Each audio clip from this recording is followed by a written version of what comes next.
तो बच्चों अब चलते हैं हम अपने अंतिम सवैये की तरफ। हमने पहले जाना कि गोपी कृष्ण से इतना प्रेम करती है कि वो स्वयं कृष्ण ही बन जाना चाहती है, उस जैसी ही वेशभूषा धारण कर लेना चाहती है।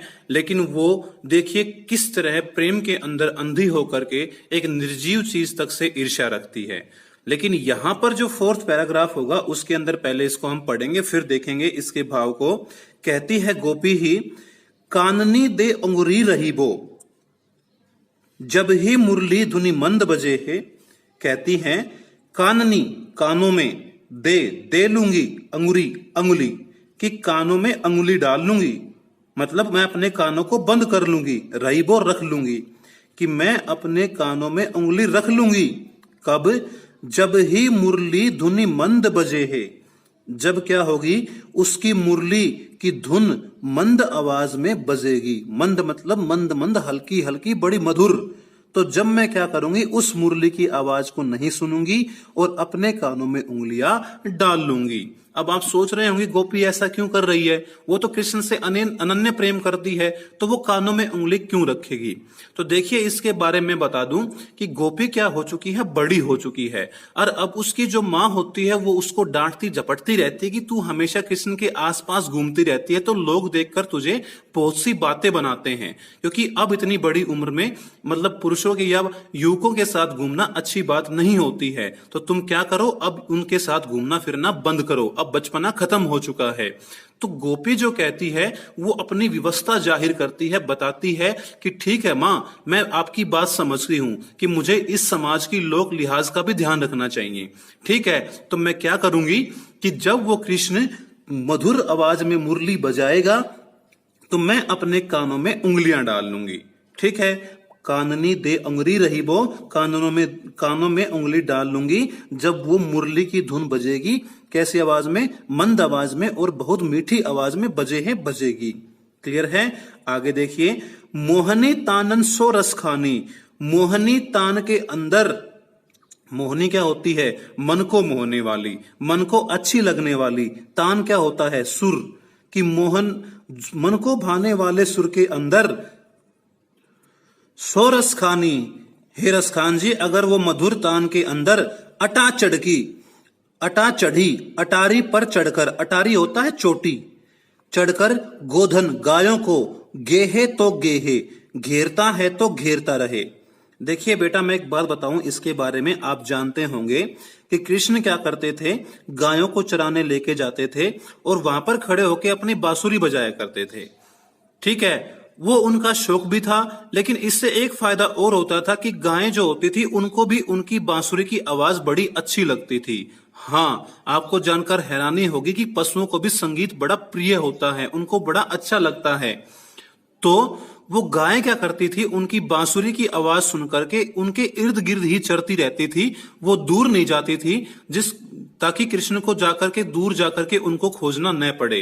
तो एक तो फायदा ये हो जाया करता था और दूसरा कृष्ण का भी शौक पूरा हो जाया करता था।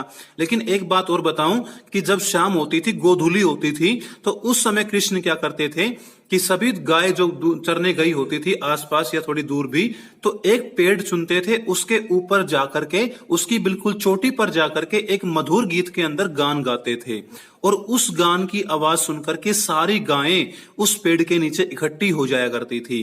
वो संकेत था कि अब शाम हो गई है, तो आज ये सभी मिलके घर चलेंगे। तो गायें सारी आकर के उस पेड़ के नीचे इकट्ठी हो जाया करती और कृष्ण और बाकी ग्वाले आकर के फिर बाद में नीचे उन गायों को घेर करके अपने घर ले जाया करते थे।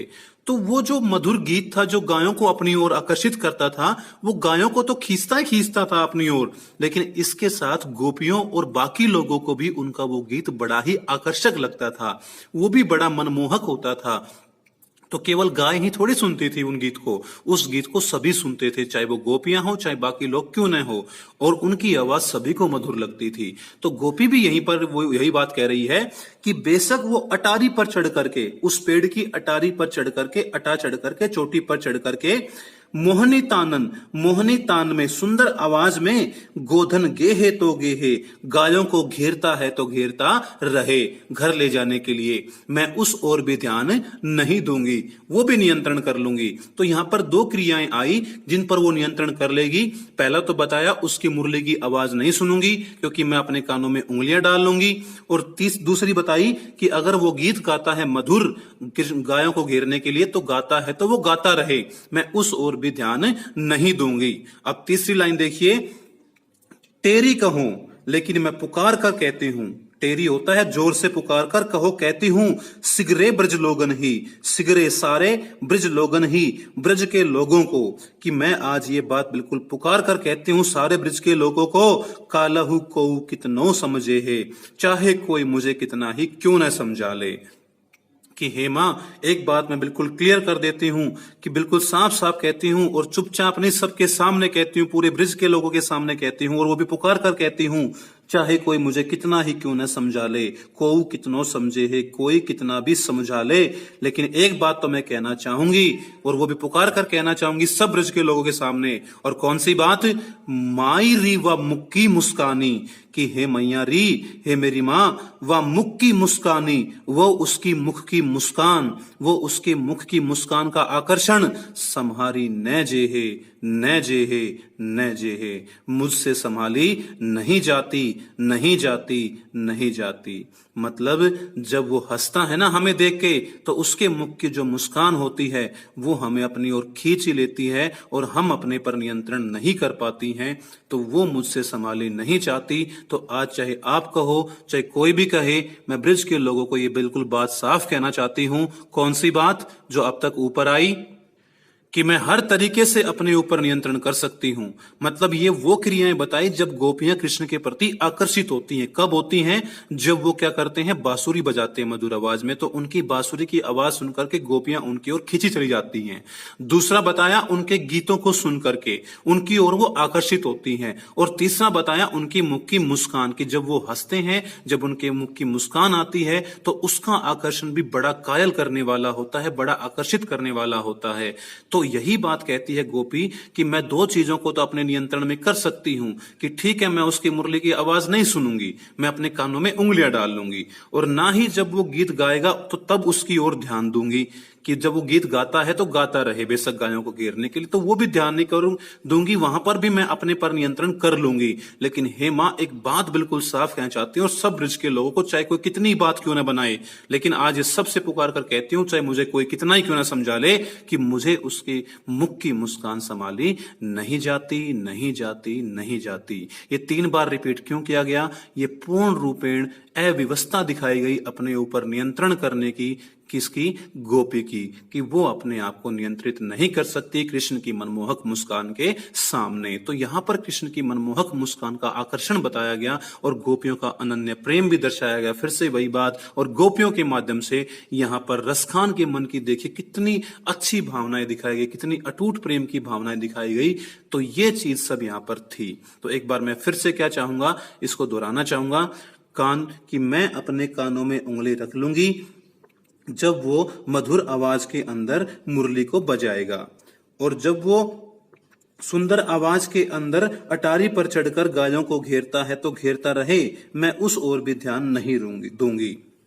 लेकिन एक बात मैं सभी ब्रिज के लोगों को पुकार कर कहना चाहती हूं, चाहे कोई मुझे कितना ही क्यों ना समझा ले, कि हे मां, उसके मुख की मुस्कान मुझसे संभाली नहीं जाती नहीं जाती नहीं जाती। छोटे बच्चों को आपने देखा होगा कि वो कई बार क्या होते हैं कि किसी काम के लिए मना करते हैं उनको, बेटा ये काम मत करो, लेकिन जब उनको करना होता है तो बड़े जिद्दी होते हैं। वो कहता है करूंगा करूंगा करूंगा, मतलब एक बात को 3 बार रिपीट करता है, उसकी जिद दर्शाती है।